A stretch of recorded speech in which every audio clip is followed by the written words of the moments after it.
Rayman. Rayman. Rayman. Rayman. Rayman. Rayman. Rayman. Rayman. Rayman. Joker. Oh, what a gorgeous day. I love the summer, I love this view. Oh, I don't know what video to make though. That's the annoying part, you see. Doggy, I need your help. I don't know what to do, doggy. I need some ideas for a new video. Oh, come here, baby girl. Oh, what on earth do I do for you? That's the question.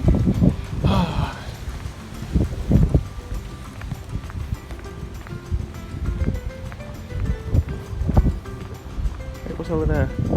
Oh, sorry.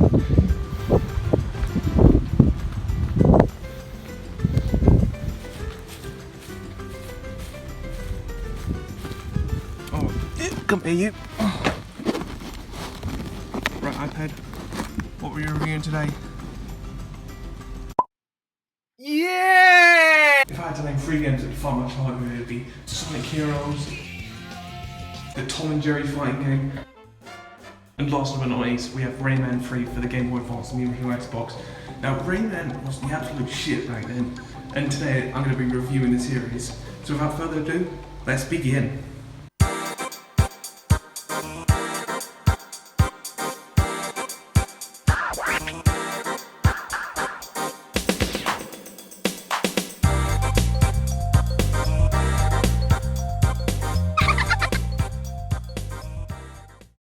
Michel Ancel, a director from the French company Ubisoft behind the highly acclaimed Beyond Good and Evil, began development on a prototype for Rayman, originally on the Super Nintendo that would have been a co-op platformer, but due to memory constraints, never saw the light of day. So development started anew on another more powerful system, but not one you may think. It was the Atari Jaguar, nobody bought it by the way. As time went on, more people jumped to help develop and finish the game. This was around the time the compact disc, known as the CD, were becoming more popular, as they were cheaper, could hold more memory, and were able to contain higher quality audio. So Ubisoft decided that they would make their new project as a launch title for the Sony PlayStation to take advantage of the CD-based hardware. And in 1995, they finally did it. Rayman was released for the PlayStation, Sega Saturn, and the Atari Jaguar.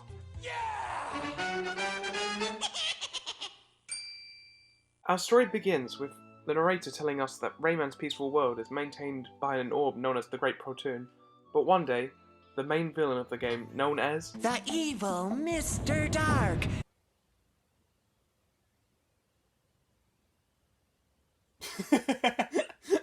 Oh, that's a good one, Ubisoft. Good one, Rayman. But really, what is it? The evil Mr. Dark. I'm sorry, what was it again? The evil Mr. Dark. You're not joking, are you? Mr. Dark. What's next? Dr. Bad? Emperor Evil? Although I wouldn't mind Dr. Bad giving me one hell of a good time, you know what I'm just saying. Anyway, the evil Mr. Fart steals the Protoons and captures all the inhabitants of the land. Shortly after, we find Rayman relaxing in his cozy hammock on a tropical island, quickly assuring the narrator that he's up to the challenge of saving the world. No problem. Yeah, when are we gonna review the bad shit? We'll get to that, Ernie. But until that time comes, I have a lot of positives to say about this game. I mean, just look at it. This is a gorgeous looking game, with stunning cartoony graphics which still hold up really well today. For an early PS1 game, this is nothing short of impressive. And the music, I absolutely adore the music. If I ever had a top 5 list for like the best PS1 soundtracks, this would be on number 1. There are just so many good songs in this game that are just so atmospheric, and it just fits every single mood. These are some of my favourites.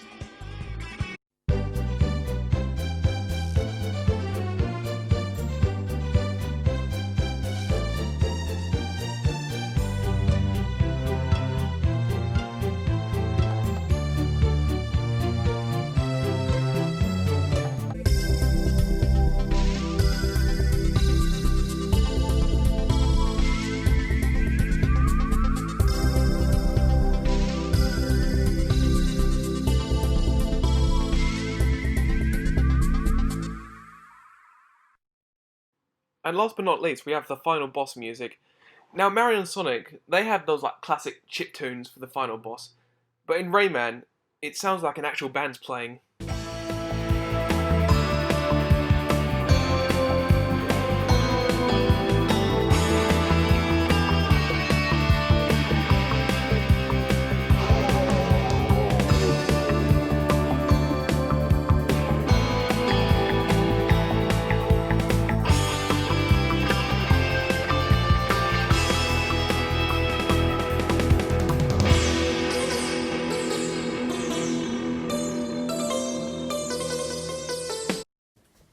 Me and my girl.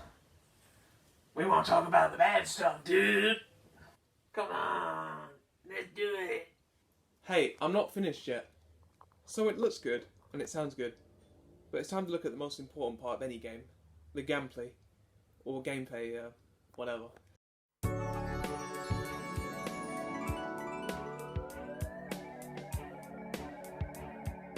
When the game starts in the Dream Forest, all you are able to do is walk and jump, but upon completing the first level, you meet Batilla the Fairy, who gives us the ability to punch, even though we already have fists. Before I digress, we enter the next level, where the game introduces new mechanics with the plum. Wherever you see a plum vine, you can punch it to send it in the direction you want. You can even drop it on enemies, and use them as a platform for goodies. Or you can punch them towards the water and keep afloat. There's this one boss I just find stupidly hilarious. It's basically just a mosquito which will zoom across different parts of the screen to try and attack Rayman, punch it a few times, and it just becomes friends with Rayman. Imagine just meeting a stranger and punching him in the face, and you're like, yeah, we're good friends now.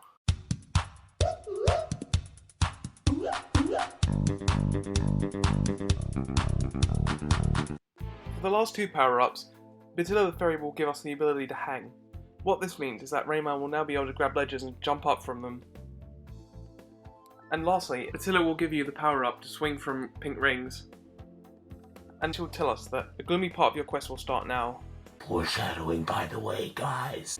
And although this game doesn't really have much in terms of story-wise, how it's just, there's a bad guy, go beat him up, this game more than makes up for it with its personality. So there's this guy in the Dream Forest where he shoots with a gun, and when he shoots, there's a bullet in it, and what comes out is like a hand that's whacking a hammer. That's just crazy. How can you think of something that ingenious? Have you ever imagined what a drum would look like with some scuba flippers? Well, here you go. Not only that, but there's a lot of variety in the level design too. You have a forest, you have Bandland, which is filled with musical instruments such as drums or trumpets. You have the Blue Mountains, you have Picture City, which is filled with arts and crafts such as rubbers, pencils and ink. The Cave of Scops, and the Candy Chateau, which is the final level in the game, filled with sweets. So, here's my final verdict.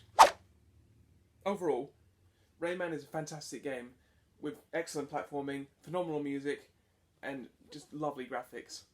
And I would highly recommend it for anyone. It is a blast to play from beginning to end. Thank you. Now, without further ado, let's move on to Rayman 2. That's not it. You're lying, dude. Come on. Admit it. Come back and tell everyone the truth. We really have to do this, don't we? Because it's a game that looks like it's catering to children, you'd think it'd be a fun and easy platformer to breeze through, right? You were wrong. Very, very wrong. If the first half of this game is challenging but fair, then I'd say the second half is just challenging but fuck you. I love these cricket enemies in Bandland. They're faster than you, and I feel like there's only one frame that they're not invisible for you to punch them. There's a section where they expect you to use ice physics with small platforms over bottomless pits, and screw this auto-scrolling part. It insta-kills me if even so much as one pixel of Rayman touches the left of the screen. 3 lives by default isn't enough for this trial and error bull manure. Also, if you lose all your lives, you better have one of your 5 continues, because if you lose all of them, your ass is going all the way back to the beginning of the entire game. I would understand this design for NES games, because there were no battery saves back then. But at least then, the games on there were shorter, so it allowed you to master your skills. We're looking at a 24-hour long game here, which is on a console with memory card saves, I might add. I'm just telling you, before you get this game, expect to get kicked in the tendies countless times. I don't really understand why this game is so hard. Whether it be if the game was rushed for it to be on a day one PS1 release, or if the devs didn't really know how to make 2D platformers. But the thing is, they knew. They implemented a 99 live cheat code for you to get through the game. I do not think anyone is able to get through this game with only just 3 lives. But if you were able to do it, more power to you. Also, I would highly recommend using this cheat code, because you're not actually cheating, you are still like progressing through the levels as intended, but it just makes things easier and it doesn't force you to go all the way back to the beginning with this stupid artificial difficulty. Now can I talk about the bad shit then? Fine. The bosses in this game can be either too easy or too hard. They're just terrible, all of the bosses. You think Yellow Devil's that bad? Yo, you should see Space Mama. She is actually the worst boss I have fought in my entire life. So she does this one attack, like where she uses bins, and you have to like start crawling the moment she brings all these bins. It's just dumb, man. Also, unlike you, Evan, I've been playing the DSi version. Oh really? What's different about it then? It gives you 30 continues, you're able to have up to 10 health, and they give you more lives. So they made it a little bit more easier. However, to balance it out, they've increased the base knockback, which I absolutely hate knockback in any kind of game. And they decreased Rayman's invincibility frames. Do you know how many versions of Rayman they've released now? No, how many, Ernie? First off, there's Rayman for iOS, Rayman Designer, where you get to create your own Rayman levels, Rayman Jr., which is an educational game, and Rayman Gold. Wow, that's a lot of versions of Rayman. Yeah, I know, and I've seen Rayman do that pose so many times, it looked like he's gonna come to my house and strangle me. He kinda does. Thanks for putting that horrifying image into my head. Actually, Ernie, I have a question myself. Sure, ask away. How exactly do you unlock the final level in this game? You know all the Electoon cages in each stage? Yeah? Well, there's 6 in every level.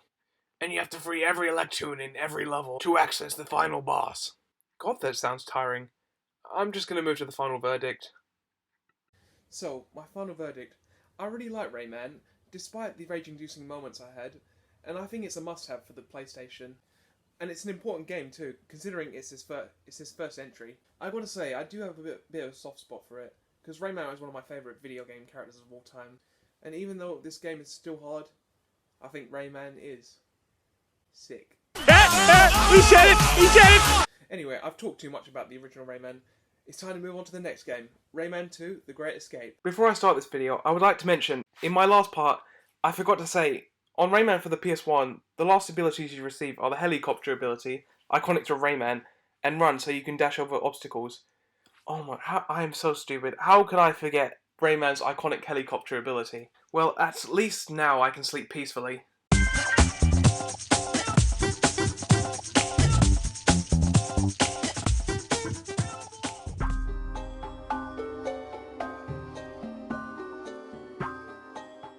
Shortly after the successful release of Rayman, Ubisoft Montpellier, I love saying that, started to create a successor, which started out as a 2D side-scroller which ran on the first game's engine, originally released for the PlayStation and Sega Saturn, with the Atari Jaguar later being scrapped, where you'd start with all the abilities obtained and earn more as you play, similar to how you would have your abilities by default in Banjo-Tooie. However, they thought that because the original Rayman 2 was in 2D, that they would not get as much interest as 3D games like Super Mario 64, Crash Bandicoot, and Spyro the Dragon. And after seeing the reveal of Crash Bandicoot at the E3, the devs decided to start anew and create a 3D platformer. Was this new idea Rayman 2? Surprisingly, no. They said they had no idea how to make a 3D game, and a good one at that. So they made an entirely new game called Tonic Trouble, which was released for the N64 to test the engine which would eventually be used for Rayman 2. When the creators were confident that they could work with 3D space, Rayman 2 restarted development as a 3D title and was released in 1999 for the Nintendo 64 and PC, followed by a Sega Dreamcast and a Sony PlayStation release a year later. The N64 and PC are the original versions of the game. However, 64 is the only one that has a MIDI-styled soundtrack to better accommodate onto a cartridge, whilst the rest are CD-based quality. Take a listen.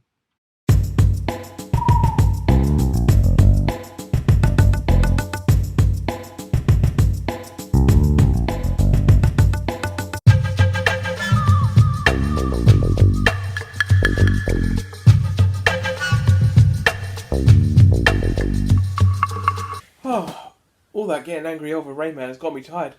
Do you mind if you be able to take over, Ernie? Yeah, let's get down to business. Unfortunately, the console that put Rayman on the map is the most butchered version that, yes, is now rocking voice acting as opposed to the Raymanese language. This took up a whole lot of disk space on the PS1, which as a result, half of the levels had to be cut. Was it worth it? Well... Nonetheless, it's still really good at worst, and that just shows how awesome this game is.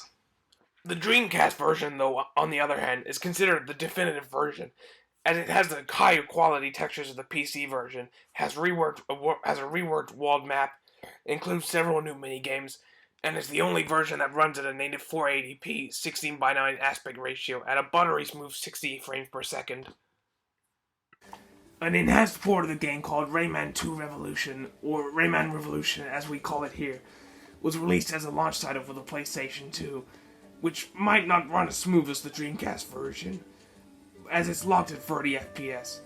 It includes a massive hub world, new bosses, reworked levels, the option to switch between the Raymanese language or English language, and it even has the best of both worlds with the Dreamcast version and the PS1 version, as you got the mini games, and there's actual improved voice acting for the latter. I'll be focusing on this version for this review, so let's jump to it! Oh, I can't wait to play this game. I'm gonna have a really happy time with it. I mean, Rayman for the PS1 was such a happy-go-lucky game. How could they top that?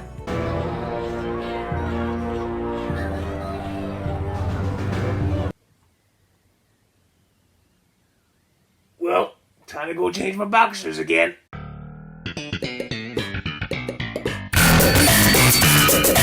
Our story starts with a prologue telling us that 19,000 citizens of the Glade of Dreams have been imprisoned and been made slaves of the robo-pirates and their captain Razorbeard. He's a much better and bigger threat than Mr. Dark ever was. I just love seeing him on screen whenever he reacts to how much progress we've made. Anyway, we find out that our hero too has been captured. The next scene, we see two pirates dragging a new character, Glowbox, who's Rayman's best friend, to his prison cell. Conveniently, the inmate he finds in there is his best mate, which leads to a brief reunion. Rayman's ready to admit defeat, as he no longer has any of his powers. Fortunately, Glowbox kept a silver lump from Lee the Fairy, which gives Rayman some of his powers back. He then suggests they find Lee so he can recover the rest of his powers, so Rayman uses his fist to break down a door within the cell, and our duo make a great escape. They make it out the ship alive, but upon falling from a great height, both are separated. Rayman finds himself in the Woods of Light, where he begins his search for Glowbox and Lee. Seconds later, he meets Murphy the Frog Fairy Thing, which acts as a guide, who tells us how to interact with stones and free familiar spirits in cages. Eventually, we run into Glowbox's children that get distressed when they find out he's not with you. We also learn that they know where Lee is, and they point Rayman towards the direction of the fairy glade. Assuring them he'll find their dad, Rayman heads into the direction where we free the folk known as the Teensies that have no idea who the real king is. I really like the comedy in this game.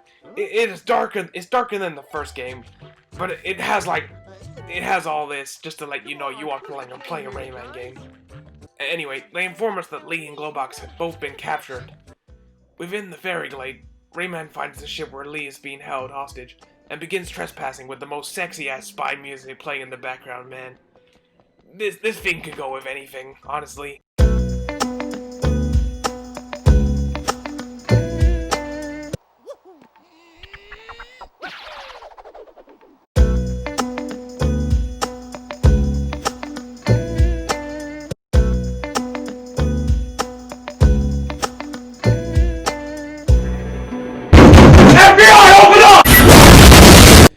Anyway, after destroying the machine that was trapping Lee, she tells us that the pirates have broke the Pormidio energy core into 1,000 lumps, thus making her unable to return all of Rayman's powers. She then suggests to gather all the 4 masks of the world, which might awaken a mythical being known as Polycus, who could give Rayman the strength needed to defeat Razor Bear and the pirates. With as much energy as she had, Lee gives Rayman the ability to swing from purple lumps, similar to the first game, and sends us on our way to obtain the masks. The quest is pretty straightforward. Get enough lumps to progress, enter the sanctuary, beat the boss, and claim the mask. In Revolution, though, you just need to find where you need to go to get it. We first make our way to the Sanctuary of Water and Ice, where the music progresses as you carry colored orbs to their pedestal.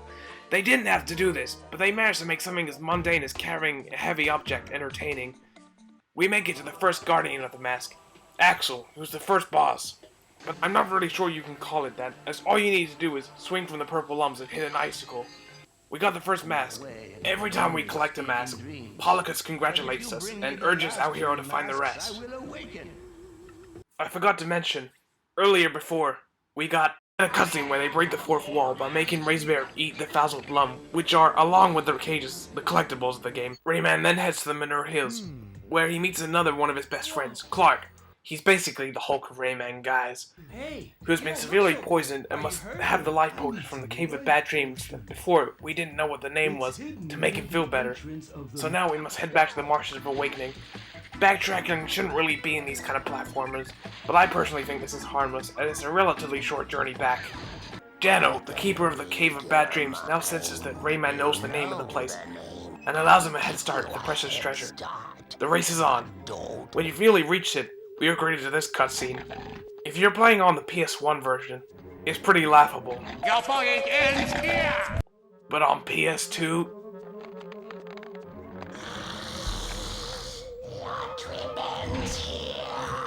I'm glad I didn't play this game as a kid, guys, and instead hoodlum Havoc, but we'll get to that very soon.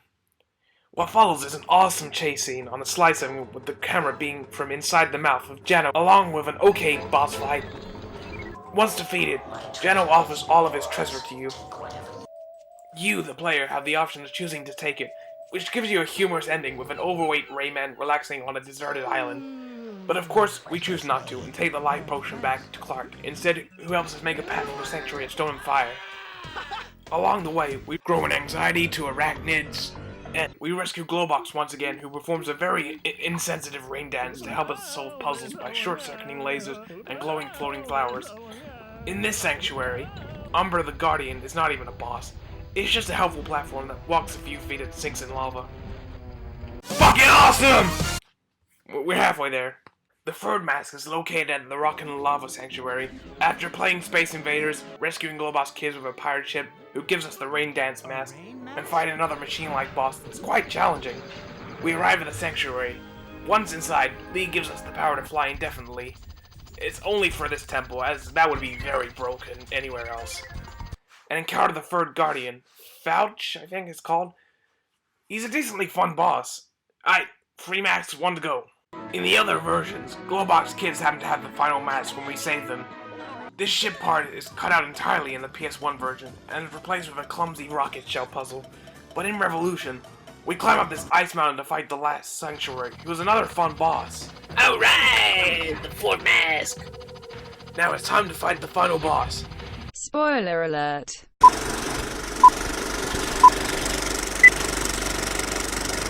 Razorbeard has a guest that enters his room, offering a killing machine known as the Grow Valve that will most definitely kill Rayman. He tells him it does everything except the dishes. Have I not told you I love this game? The penultimate level is a fun slide and rocket plane segment where you have to dodge the lasers of the pirate ship. Rayman then rescues the prisoners on board and defeats the pirates, but Glowbox gets captured again. God damn it, Glowbox, stop getting captured! All that's left now is for Rayman to once again save the day. The final boss is hands down the best boss in the game. You have to aim the cannonballs back at him for Phase 1, whilst evading his attacks. For Phase 2, Rayman and Razorbeard forge towards the pit of the lava, where luckily, Lee comes to the rescue and provides us with the rocket plane to take Razorbeard down. We're required to collect the Golden Fist powers in order to deal damage to Razorbeard, and dodge the lava that will rise when he's at half health. In the end, All the characters we met along the way thank and cheer for Rayman for the freedom and peace that's once again been returned to the Glade of Dreams. And the credits roll. Ernie, I'm back. Would I be able to take over? Yeah, of course. Go ahead, Van.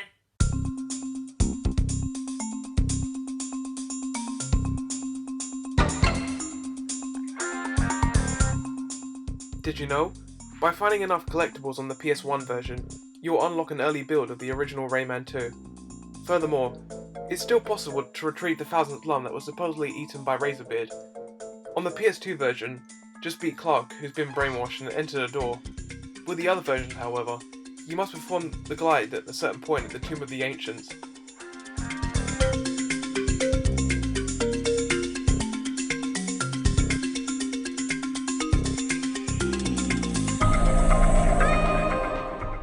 Additionally, Rayman's jacket is changed to the colour blue in Japan, as purple is associated with death there. Alright, there was a lot to talk about in terms of story, but what about the gameplay? I'd say it's sort of like Crash Bandicoot and the best of 2D Mario meshed together to make a brilliant platformer. Rayman controls really great. Whenever he jumps, he'll do a flip shortly after to let you know he's reached the height of his jump. This platformer also adds shooting to the mix, as Rayman can now strafe and shoot energy balls from his hands. To be honest though, I personally prefer the idea of using your fist to punch, like the first game, where you have unlimited ammunition, however only have 2 fists to use. The combat on the other hand is pretty shallow, fun at times, but you just dodge, shoot and wait for invincibility frames to disappear on the pirates to shoot again. There is one enemy called the Robot Ninja Pirates. that proved to be the only challenge in terms of normal enemies. In the other versions, you'll eventually get upgrades to the energy balls and gain more health as you free cages. Yellow arms are instead used as currency to buy these kinds of upgrades, and you'll need to complete several challenges to gain health on the PS2. I had no idea the challenges were needed to upgrade my hit points, and I ended up finishing the game without them. Way to let me know, Revolution. The plum returns in this game too, where you can throw it on enemies. Where you can once again throw it on the enemy's head to use it as a platform, and use it to no longer float over water, but freaking molten lava. The first Rayman was difficult to beat due to the bullshit level design and being booted to the start for losing all your lives and continues, and I feel like the devs wanted to apologise for the unfair difficulty. This game clocks in at around 15 hours and is much easier, actually quite a breeze to finish in fact. Whether that's a positive or negative is up to you, but in my opinion, I found this game a fun and comfortable experience. The only negatives I can think of is the wall jump that we learned early in the game. I can only recall it being used twice and could have had so much potential for platforming challenges. I also wasn't a fan of the pirate ship segments when rescuing Globox's kids. It's easy to get lost and take damage between the narrow gaps and could have been remedied with a mini-map or visual cues. But this is only used once in the game, and these are only just little nitpicks. If Super Mario 64 was the game that created 3D platformers, then I'd say Rayman 2 was the game that overall aged better and perfected the genre. And that soundtrack, the music in this game is godly. Release the soundtracks for the trilogy already, Ubisoft. I'd buy it in a heartbeat. It's just so damn good. Also, if you thought there were a lot of versions of Rayman, well you haven't seen anything. First you have Rayman 2 for iOS, Rayman DS, which is the N64 version on the DS, Rayman 3D, Rayman 2 PlayStation Network, Rayman PSP, and Rayman 2 Ubistore. Just as you thought you couldn't get enough Rayman 2. Yet with all these re-releases, I still want more Rayman 2 for the PS4, Nintendo Switch and Xbox. Take notes, Ubisoft. Take it away, little britches. What? I said, take it away. Never say that to me again. So, what do I, Angry Ernie, think of this game? Ugh! Rayman is cool, man. You see this game right here? Rayman 2? It's such an awesome game. I would highly recommend it for anyone who's a fan of the 3D platforming genre. What are you doing watching this review? Go play it now! But enough talk about Rayman 2. It's time to move on to the next game. Rayman 3 Hoodlum Havoc.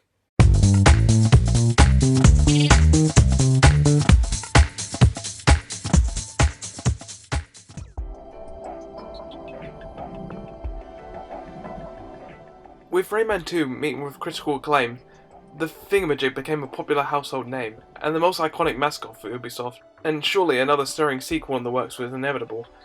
For the first time, series creator Michel Ancel took a backseat as the director of on the development of Rayman 3 due to being busy with another IP known as Beyond Good and Evil. However, he did help the team at Ubisoft with the redesigns of Rayman and new ideas for the environments and characters. This is by far the best design for Rayman, as it combines the cartoon style of the PS1 with the storybook polygonal model from Rayman 2, and it makes the perfect combination. Just look at this smug bastard. But I digress. The now renowned title, Rayman 3 Hoodlum Havoc, was released in 2003 for the PlayStation 2, original Xbox, PC, and Nintendo GameCube. The game was overall well received by critics, and even got HD remasters for the Xbox 360 and PlayStation 3 9 years down the line. Go play it if you haven't already. Look how cheap it is. There's even a free demo! Oh man, all that positive energy has made me bored. Would you be able to take over, Evan? I wanna go with anyone, yeah. I would be absolutely honoured, Ernie. I'm going to mainly be focusing on the PlayStation 2 version of this game. I used to own the original Xbox version, but it ended up breaking unfortunately. But they're all same across the board, unlike Rayman 2, which had a lot of ports and lots of changes. I'd say the only things different are maybe like minor graphical changes, or also mini games, which we'll get to later. But they all look and play pretty much the same, yeah. So let's jump right into it. I'm gonna have a bad time with this game. Rayman 2 gave me nightmares left and right. How are they gonna scare me next? Huh. We're greeted to this awesome intro with this kick-ass song Matter from Groove Armada. I would use it, but haven't, just to avoid copyright. So instead, I just use this silly Nightcore remix. The link to the real song is in the description if you're interested. It's a banger. What sucks is that this song and the intro was completely removed in the HD versions of the game. The story introduces us to a black lum known as Andre, who sets out to conquer the world by switching red lums into black lums. Meanwhile, Rayman and Glowbox sleep peacefully in the forest, unaware of the goings-on. Upon attacking some Sulkins, which are forest-dwelling teensies, and stealing the wool off the Bonton to transform into the first Hoodmonger, Andre begins pursuit on Murphy as he attempts to look for our heroes. He manages to find them both, and is successful waking up Glowbox, but Rayman ends up being the heavy sleeper, which causes Glowbox to run off with his hands. So it's up to Murphy to lend Rayman a hand, no pun intended, and fly on out of there. We're immediately thrown into an on-rails flying segment. I already have one problem with this though. This plays nothing like the rest of the game, and it's kind of strange to place at the beginning. Wouldn't you usually introduce the player to the core gameplay and then new challenges with different playstyles later on? Murphy in this game is played by the legendary Billy West, and fits the role perfectly, poking fun at video game tutorials and cliches, and breaks the fourth wall by reading the game's manual to assist Rayman. Once upon a time there were lumps. Harmony, love, peace. Boring! Suddenly, a black lum transforms the red lums into hoodlums. The world is in great danger. Ooh, here we go. It says here that Glowbox took off with your hands. Knowing what a scaredy cat he is, he's probably hiding someplace. The game before was more fairy tale-esque, whilst this game is the video game equivalent of Shrek, what with the pop culture references and making fun of other games. And here, it tells you to hit the shoot button when you want to attack. Come on, don't tell me guys get paid to write this junk. Bug off, Mary! Zelda needs you! Hey, if I were you, I'd call it quits and head straight for the Spider-Man 2 auditions. Yeah, you'd rake in the dough and people would stop thinking you were my pet rabbit. The comedy can be hit and miss, but in my opinion, it's more hit, and this type of comedy was the new meta, and way ahead of its time in a video game. For the moment, we can only jump, kick and glide using our chopper hair, but eventually we are reunited with Glowbox and he gives us back our hands, so now we can use our fists. I'm really glad they went back to using your fists as attacks like in the original Rayman, and the punching mechanics are really fleshed out here. You can shoot your fist straight, strafe, and angle your punches to hit switches to solve puzzles, or hit them around shields or any of the Hoodlum's armor. The combat in this game is so fun. We are then introduced to power-ups that can be found across the game, known as combat fatigues. Combat fatigues! That's exactly what we need! The usefulness can range from using chains to swing from rings, to controlling a rocket to hit panels or enemies, converting your fist into tornadoes to lower platforms and topple over enemies on stilts, increasing the fist power to defeat stronger enemies or hidden goodies, and being able to fly for a period of time. The time limit on each varies, with the tornado power-up lasting the longest, and the fly power-up being the shortest. Glowbox is about to be attacked by Andre when he accidentally swallows him, so now Rayman and Glowbox have to travel to the different worlds via the heart of the world to find the teensy witch doctors to get Andre out of Glowbox's belly. Usually stories in platformers are quite straightforward, like say maybe saving a princess, or just beating a villain for the sake of it. What I'm saying is, it's nice to see Rayman 3 try and mix out with the plot as far as the genre goes. It's simple yet effective, and it still fits in with the context of platforming games. Andre is a black lum, and black lums are twisted. Also, that's racist, Murphy. Before we head off on our great adventure of havoc and hoodlums, Murphy says this one line which really pisses me off before leaving for the rest of the game. See you in Rayman 4! You son of a bitch. Evan, are you alright? Yeah, I'm fine. It's just that I'm thinking about a reality that will never be. There. Don't stop believing. Hold on to that feeling. The way you go about travelling from world to world in this game is through this psychedelic, trippy tunnel with funky music playing in the background whilst riding a board. And I will admit, these are pretty fun. Like, what you can do is just like you can go through like different parts of the track and like try and see if you can collect as many gems as you can. Yeah, they're pretty cool. Also, this was the most memorable part of the game for me, to be honest. It's just just look at all these colours, man. I'm into this weird shit. For every world we finish, we agree to with a hilarious cutscene with the different witch doctors attempting to get Andre out of Glowbox. The personalities of them range from having a German accent Well. Let's see what we have here. to being an absolute pothead. Dude, still in bed? Well, must have been a late night. Just kidding. These are always an absolute joy to watch, with all the out-of-the-box ways they try to treat the fat blue frog.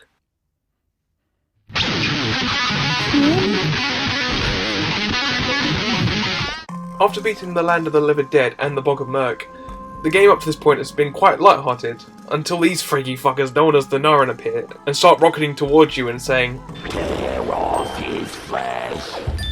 Also, whilst carrying eggs, zombie chickens will try to attack you with this music playing in the background.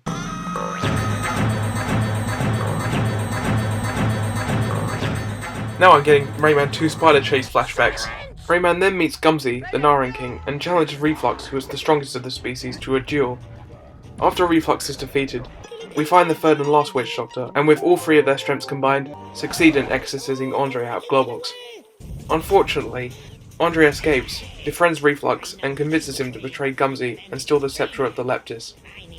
This allows him to spawn a massive army of even more Black Lums to aid him in his conquest. Andre then tells Reflux that he will be able to get his revenge on Rayman soon enough. After taking the longest shortcut, crossing the vast ocean and ascending the snowy mountain, Rayman and Glowbox manage to find the secret entrance to the Hoodlum headquarters, where Glowbox weirdly begins to have a crush on the hostess's voice. Exterior temperature, -61 degrees. Interior temperature, 98.6 degrees and rising.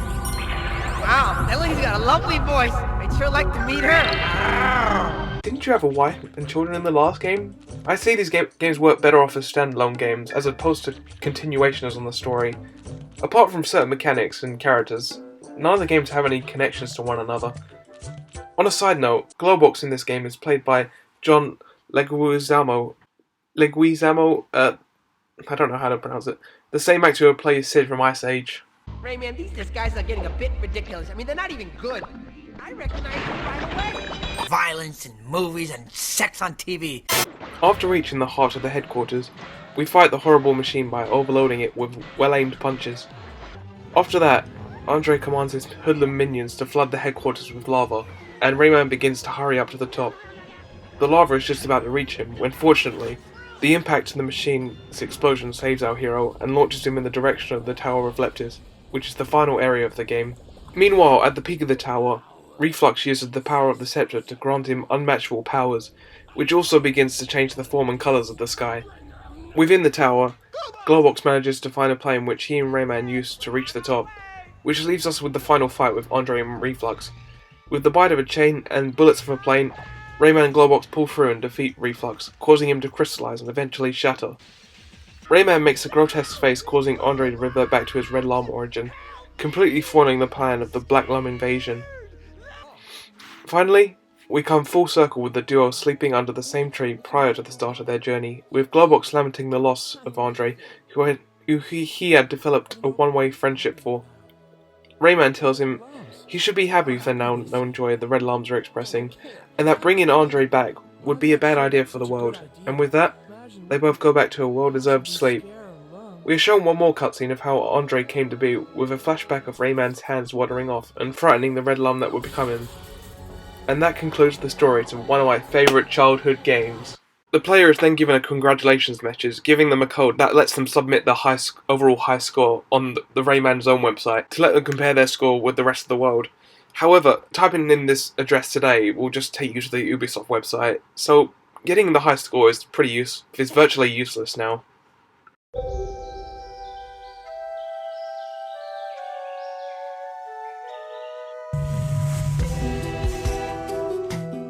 Did you know? By exploring the Headlam headquarters, it's possible to come across a picture of Razorbeard and all of his minions from Rayman 2 gathering around a table, which is supposed to be parodying the famous Last Supper painting. Furthermore, with enough points scored, you can access a room in the Tower of Leptis with several unused enemies and characters. I absolutely love it when games do this. Similarly, the Ratchet & Clank games have this place called the Insomniac Museum, where if the internal clock is set to a certain time of the day, you'll be able to access it, and it just shows like all the unused content that didn't quite make it into the game. I always find this stuff really interesting. Man, I'm back, but I'm here to help out with the video. Yeah, I wanna help out. I'm back from Disney World. Yeah. Hey, Ernie! Go on, I'm just about to do the gameplay. What the fuck is that bitch doing in Van? Ernie, I can explain. I was just giving the man some company. Come on. Please, we can do this review together. Oh, damn! A class! Alright, let me at him, man. Let me at him, yeah!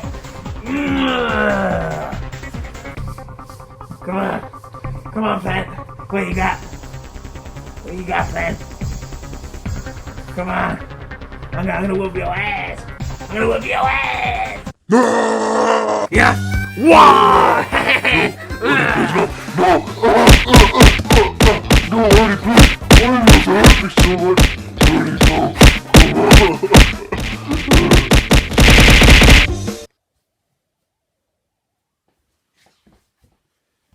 Alright, back to the review. Moving on to gameplay, this is honestly the best Rayman's ever felt. The control in Rayman 2 was already excellent, and seeing them improve upon that is astonishing. Rayman's helicopter glide has been switched from toggle to holding down the button, which I think makes for a better control scheme. Rayman 2's combat was so easy and shallow, and I'm glad to see some tweaks have been made to make the combat more fleshed out. The plum returns in this game as well, though it's not as useful here. Before, what we were using to sail through lava oceans has now been reduced to being thrown on a wooden spike to be used as a platform. At least there's funky music whilst carrying them.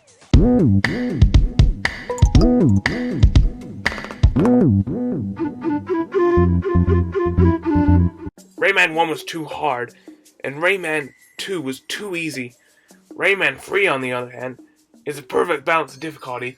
It's not too easy, yet it doesn't feel too hard and punishing. Like the other games before it, you free citizens from cages, but this time, it's trapped teensies.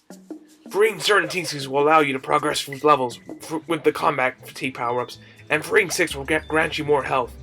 I also love that whenever you free them, they'll always have something funny to say for what they intend to do once freed. I have to go a poster on sofa.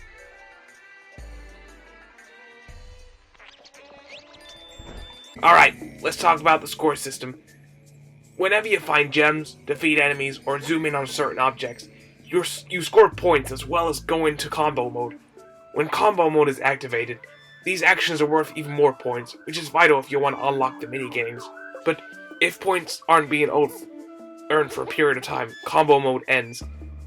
If Batman Arkham Knight makes you feel like Batman, and Spider-Man PlayStation 4 makes you feel like Spider-Man, and Robots the video game makes you feel like Rodney Copperbottom, then I say Rayman Free Hoodlum have a PlayStation 2 makes you feel like Rayman!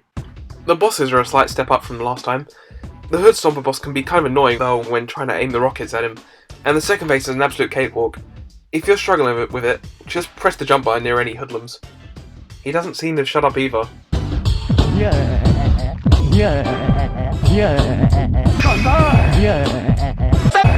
More goddamn times! Razov comes in. Oh, I like this underwater one. You have to manipulate the missiles Cloak spits out to fly towards him to deal damage. Also, Cloak. I love the pun. The first fight with Reflux was quite challenging, and I almost got my ass handed to me. The Hoodlum machine was quite interesting, it had a lot going for it, and I loved the climax of the first two phases of the final boss. The third phase, not so much. We're introduced to the play mechanics so late in the game, and here we are. It's the final part of the boss. It's okay, but it can drag on sometimes. The Hoodlum enemies have some cool designs as well. The render for the default one is great. They look scary, but at the same time, have features that don't make them feel out of place in a Rayman game. My favourite enemies are the Hoodoo Sorcerers that protect other enemies with a shield until you find them and take them out. Another thing I forgot to mention is that this game went back to a more light-hearted adventure as opposed to a more serious and darker story like Rayman 2, which I'm pretty fine with. I mean, this is a game about a character with no limbs that uses his torso as a basketball. The worlds in this game are quite different from one another. There's clearly forest, your usual forest level in Rayman games, the Bog of Murk, a piranha-infested swamp, the Land of the Living Dead, where you climb a castle in the stars that goes from being an optical illusion to a real castle, the Desert of the Nurran, the longest shortcut, which is an obstacle course that tests your wits, which is one of my favourites. The Summit Beyond the Clouds, where you protect a pirate ship from hoodlums, then reach a snowy mountain, and finally, the Hoodlum headquarters. And them graphics, man. This, along with the Wind Waker, is honestly one of the best looking games from the 6th generation, and still holds up extremely well today. The things you do in this game aren't like any other. You go from unintentionally becoming a peeping Todd to trespassing into a hunter's mansion and racing down a snowy mountain on a snowboard to rescue Glowbox. There's never anything that doesn't feel fresh. Also, going off topic, I'm not sure if anyone's mentioned this before, but I've always thought Bagonax looked like a Muppet. The minigames aren't anything to write home about though, but I will say 2D Madness is a fun challenge, and the bonus video clips you earn are always a joy to watch. However, the GameCube version has one exclusive minigame where you can hook up the Game Boy Advance to the console. The player on the TV has to control Rayman around in a shoe cart, whilst the player on the Game Boy builds the track with the pieces getting progressively smaller and more difficult to use. At the time of this video, I don't have the GameCube version to try this out, but it sure looks like a blast to play with friends. The soundtrack in this game is beautiful and atmospheric. No surprise they are considering it's a Rayman game. Like Van said in my Rayman 2 review, I too will pay full price for this soundtrack. There's like 200 songs here. I'm all for quality over quantity, but if we can have the best of both worlds, sign me up. Now, I don't usually do this, guys, but I'm going to talk about the port that was released for the Game Boy Advance. It's Rayman free, so let's check it out.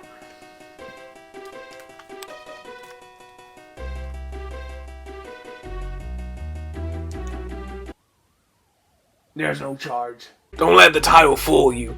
This port, or remake, whatever you want to call it, takes story elements from Rayman 2, with Razorbeard and the pirates coming back. You barely even see the hoodlums in this game. I don't understand why people overlook this game though. It goes back to being a 2D side-scroller like the first Rayman, and it's actually a very enjoyable and fun game. If you're a fan of Rayman, I'd check it out. It's really an underrated game.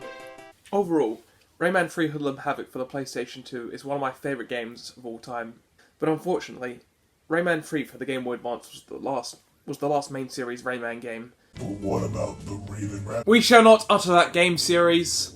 Rayman 3 was such a great game, and surely, with games that consistently good, you'd want to keep it going, wouldn't you? But unfortunately not.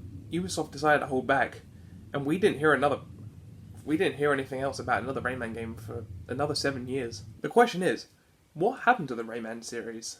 And the main series Rayman games? Don't you dare ask me to review that series, okay? Well, join me now as we delve into the next game of the series, Rayman Origins.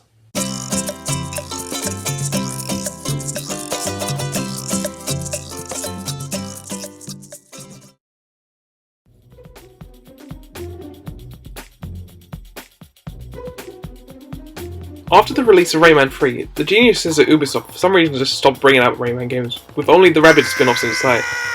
Whilst Mario was rocking the platforming genre, and Sonic trying and mostly failing, with a couple of exceptions, there was not a single mainline Rayman game in sight from the mid to late 2000s.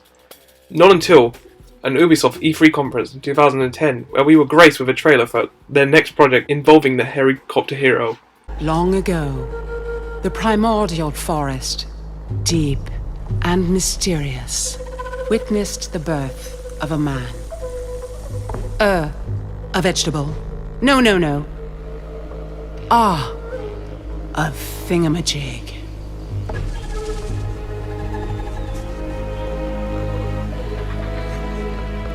Conjured from the magnificent moonbeams of the second summer solstice, woven together by us, the nymphs, destined to preserve the equilibrium of the sacred universe, the one we call Rayman. Ah, shit. Here comes Rayman. I'll take 50 of those. Even Michelle Ansel made a return to direct the next game in the series. There was just a green flag in all the right places. They originally intended to make it as a downloadable episodic title, and had a release date for supposed 2010 holiday season, but was delayed and there was no news going forth to the end of 2010. Almost a year later, in May 2011, Rayman Origins was announced as a full retail game and was set for release in 2011. This time, they were correct. Rayman Origins glided onto store shelves on November 2011 for the PlayStation 3, Nintendo Wii, and Xbox 360, with a PlayStation Vita, a PC, and a Nintendo 3DS port in 2012, and an OS X version in winter 2013. Yo, Ernie. What? Guess what? I got you some tickets to Six Flags. No way. No? Look at this. Look. Looks like a fucking Kinder wrapper. No, it's not, honestly. It's Six Flags tickets. Like, honestly, they are. Are you trying to set me up, man? No, of course not, no. I want you in this review as much as you do, Ernie. Go and show Oscar. Oh my fucking god! Oh yeah, wig! Yeah! Oh, Six Flags! Oh my god! Oh my god! Oh my god! Oscar!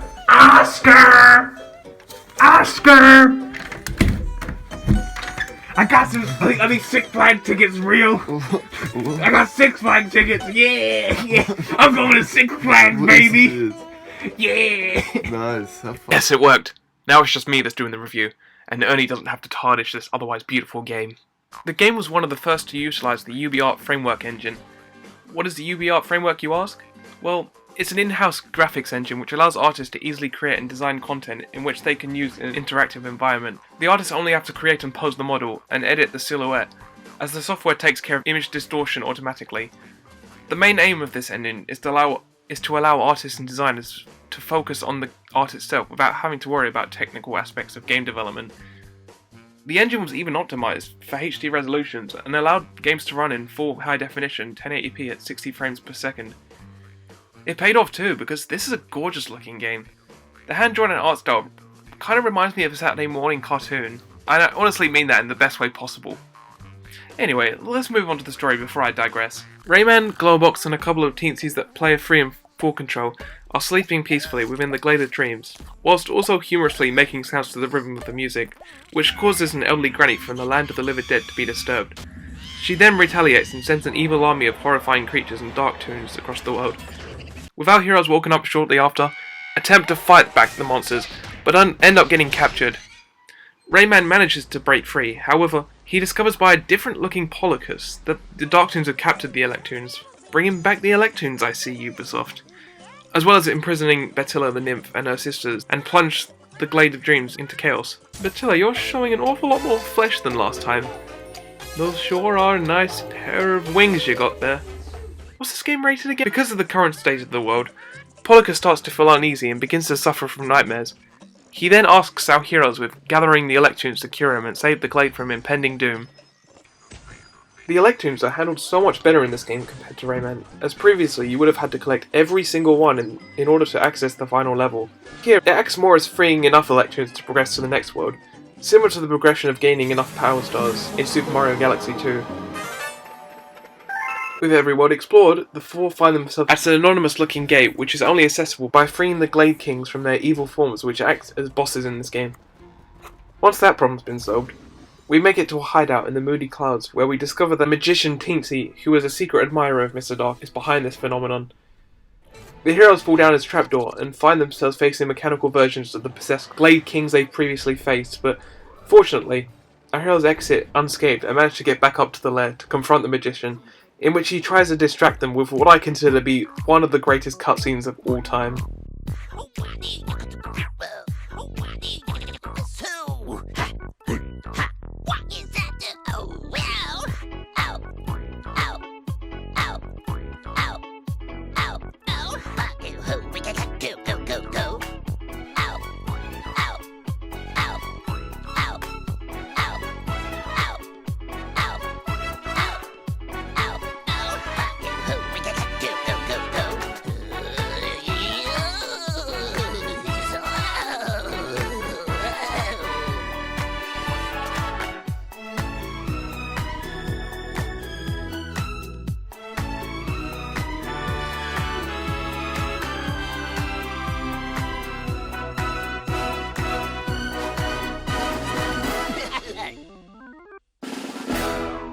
Rayman and friends begin their hot pursuit on the magician in his escape airship by shooting it down with the help of their mosquito buddies.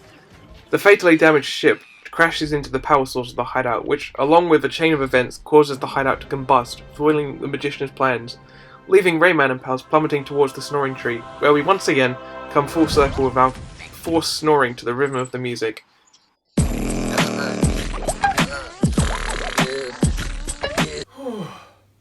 I love Rayman, but I'm glad I get to take a break from talking about big plots.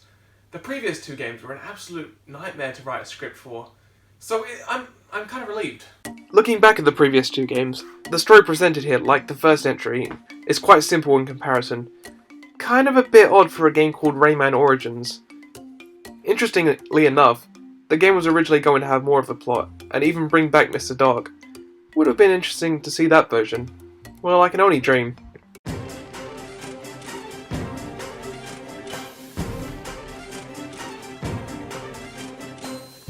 Did you know, the original HUD was going to display a health meter that heavily resembles the one from Rayman, but I'm guessing it was scrapped as it might have confused players with whose health it represented, as in the final version, you have one hit point but can gain a heart to be able to take an extra hit. Next, Rayman and the other characters were originally going to have an additional move called Propeller, where they could create a wind gust, interact with various objects, and even help out other teammates by giving them more height. The series reverts back to 2D platforming in this entry, but I'd be lying if I said this was a true sequel to the original, even though it has the Electoons and Tilla the Fairy, and references to Mr. Dark. The gameplay controls and mechanics are a whole different beast. Rayman can walk, run, and jump, and eventually be able to unlock more abilities as you progress through the game, such as attack, where you can either punch or hold the attack button to charge a devastating blow, hold down whilst in midair to pull off a ground slam, or perform an accelerating spin dash which will hit enemies within range. The famous helicopter ability that needs no introduction nor explanation.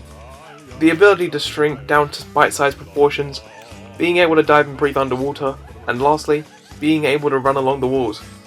I want to say right now that Rayman's control just feels so natural with the weight as well as the movement speed, and man does it feel good to pull off some awesome parkour stunts from running and jumping on platforms to sprinting up walls and bouncing between different sides. Rayman has never looked and felt this acrobatic. The momentum-based gameplay kind of reminds me of the best 2D Sonic stages, where the more you play them, the more skilled you become. The bosses felt like a last-second addition to the game though. Not terrible by any means, but fall short in comparison to the main levels. There's also these mosquito levels which act as a 2D side-scroller shooter, which I find to be a very fun playstyle. By freeing enough Electoons, you'll unlock a fun but challenging bonus level in every world, where you'll have to chase a treasure chest at the end to gain a red tooth. Collecting every red tooth rewards you with the hardest level in the game, which is also my favourite, the Land of the Living Dead. This level puts your platforming skills to the ultimate test, and call me a beta scrub all you want, but it makes me glad the whole life system in games has long gone from the times of being sent to the beginning of a level or an entire game. This means that you can retry a previous section as many times as you want with no consequences, so with enough patience and skill, anyone can beat this level. Yellow Lums return from Rayman 2 and are once again collectibles Rayman can grab in stages, but don't act as means to progress as the Electoons fulfill that role. They instead act as points, where now at the end of every level, you'll be given a total score as well as awarded 1 or 2 Electoons, or a gold medal, depending on how many you collect. On top of that, there are King Lums where once collected, you'll be able to earn double points by earning yellow lums which will be temporarily red, similar to the red coins in the new Super Mario Bros. Series. Though, there's just much more personality here.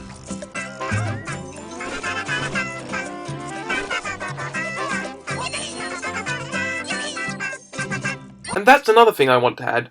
Ubisoft never fails to give these games personality. The game is oozing with it. It's impossible to keep it in the disc case. From the mosquito acting as the kazoo instrument,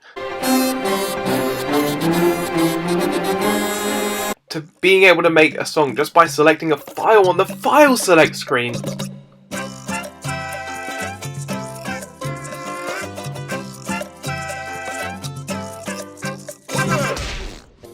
The devs really outdid themselves with the level variety.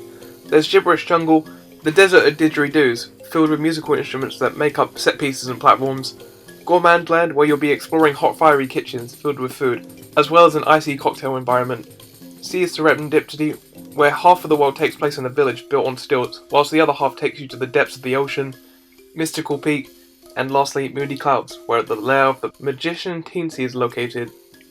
Oh, the soundtrack! The soundtrack is incredible in this game, but it's a bummer that only a selection are available on iTunes. There's an incredibly huge variety of instruments that can be heard, like the jaw harp in Gibberish Jungle,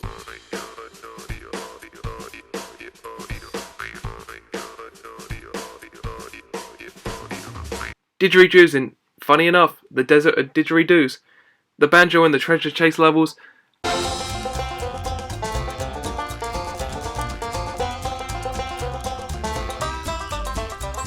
and the metal clanging sounds to fit exploring ancient mechanical ruins in Mystical Peak.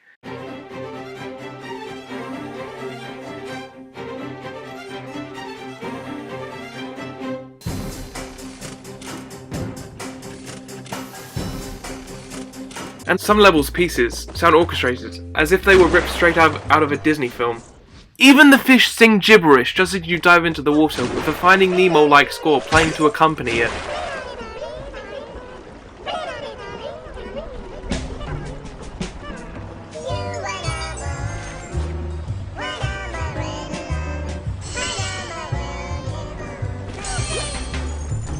Finally, Rayman Origins is an awesome 2D momentum-based platformer that is a blast to play alone or with friends. It sort of is like a glorified new Super Mario Bros. If there was a little bit more personality put into the mix. I think it's time to move on to Rayman Legends before the Nintendo strike me for having an opinion. I'll be focusing on the Switch version of this game, as it contains all of the costumes from all the other versions, as well as a Mario and Luigi costume for Rayman and Globox respectively. Anyway, let's go!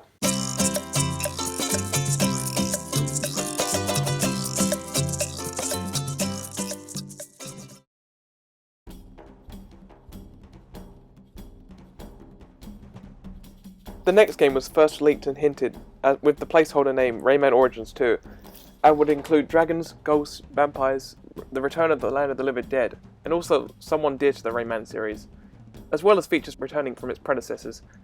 It was originally scheduled as the Nintendo Wii U's exclusive debut title, however, was announced on October 8, 2012 that it was pushed back to a supposed release date of February 26, 2013, but due to the poor sales of Nintendo's latest console outing, Ubisoft wanted to bring the game to multiple platforms.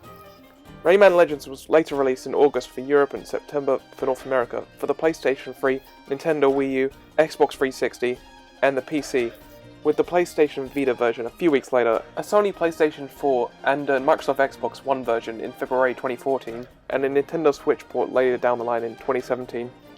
Hello, thanks again for coming in early. I've had a good look at your resume here, and it says that you've had 100% completed Monster 4x4 World Circuit for the Nintendo Wii. Oh, good game, man. You have good taste. Brings me back to 2007. Anyway, let's get to the point. So, what makes you fit for being in my review videos? Go on.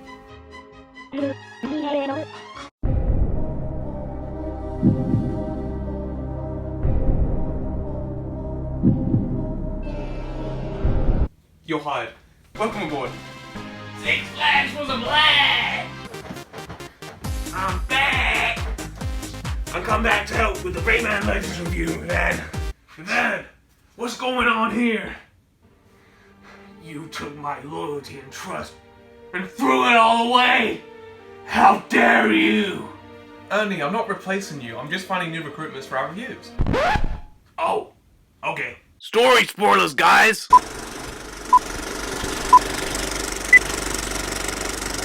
The game begins with it explaining the events which occurred after Rayman Origins. Polycus explains to Murphy that the party have been asleep for 100 years, and within that time, the nightmares have manifested across the land, and the magician has returned and multiplied himself into 5 dark teensies.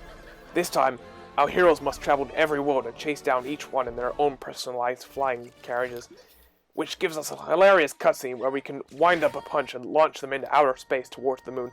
And everyone defeated adds an instrument to the song.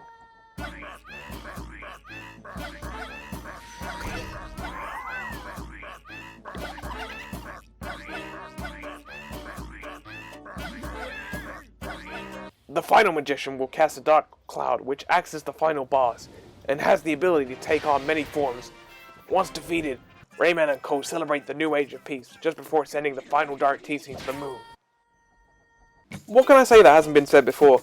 The game is also running on the UbiArt framework engine, so Rayman's control feels just as good as it did in Origins, with some minor differences, with the enemies being instantly defeated instead of inflating like in Origins, and all abilities earned previously are available by default. There are certain segments where you must use the help of Murphy to proceed, from tickling enemies to creating guacamole platforms that can block oncoming lava, as well as disabling spotlights in 20,000 Lums Under the Sea. Coming across the good wizard teensies in certain stages grants you temporary fist projectiles to shoot and charge at enemies, which I find keeps the game fresh and interesting. There's also a couple of levels in the third world where the bad wizard teensy will transform you into chickens, which sounds like an interesting concept on paper, but ruins the flow of what is an otherwise fast-paced platformer. The Wii U version allows you to use its unique touchscreen and motion controls to cut the ropes and shift or tilt objects. The Switch has this feature too, but they've made it so these unique levels can only be played in handheld mode.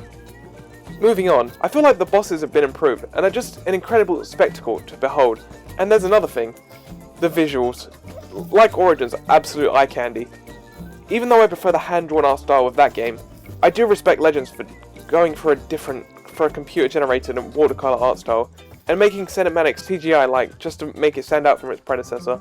I also love the musical levels you're rewarded for completing boss levels. Jumping and hitting enemies to the rhythm of Black Betty and a Mexican arrangement of Eye of the Tiger is fucking ingenious, and was the sole reason I bought this masterpiece. Freeing Teensies has returned for Rayman 3, and by collecting enough of them, you'll be rewarded with being able to progress into later worlds, and collecting a great amount gives you access to the bonus world, where you can play a bonus stage which is a remix of the Land of the Living Dead theme, and even harder versions of the musical levels in 8-bit that test your audio and rhythm knowledge more than your visual. Because what the hell is going on here? Upon completion, levels will give you a scratch card, and depending on what console you're on, you can scrub the touchscreen, touchpad, or move analog sticks to scratch them out, to earn additional teensies, Lums to unlock more costumes in the hero change room, creatures will serve absolutely no purpose except for bragging rights on 100% completion, and the best of Rayman Origins levels as well as all the bosses from that game. So now this is just 2 games in one deal.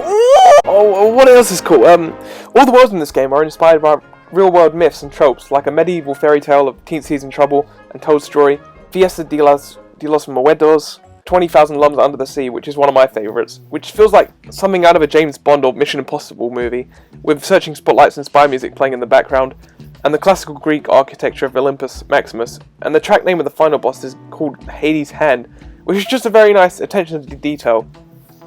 If there are a couple of downsides to this game, It'd be the game's length, as its runtime is 3 to 5 hours, which is surprisingly short for a Rayman game. I saw the credits roll, but I just wanted to see more. Furthermore, Rayman 3 and Origins had the best difficulty balancing. Whilst I find this game from beginning to end on the more easy side, the most challenging levels are the 8-bit music levels and the tricky speedrun obstacle courses where you run from right to left and gaining the fastest time rewards you with free teensies. There is something for everyone to enjoy here, but it would have been nice to have more levels for the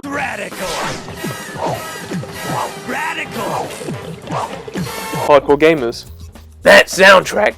I'm guessing they looked at the brilliant score of Rayman Origins and said, "Hey, we need to add this up to the Pepsi Max."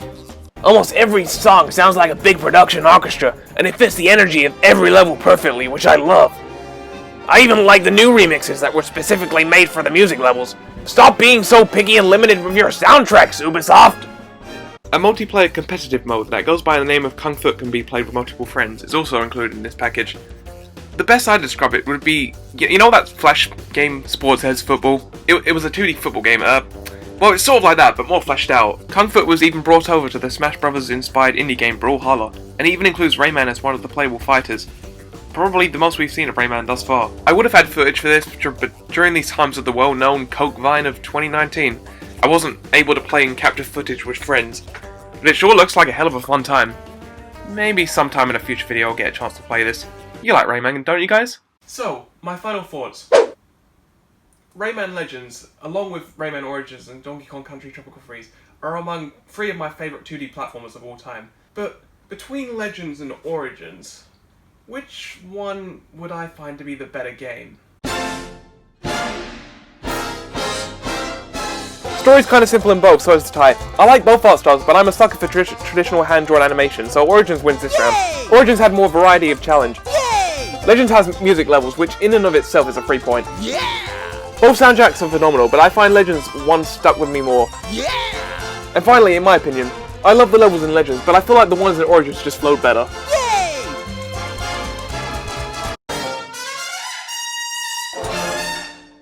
Well, now it's finally done, and I'm able to move on to new projects now. What new projects, you might ask? Well, guess only time will tell. Well, thanks for watching, guys. If you do plan on going outside, remember to always carry a mask. Stay safe and have a good one. Hey man, before we sign off, will we be able to do that thing? Please, pretty please. Okay, just this once though. Yeah, let's do it.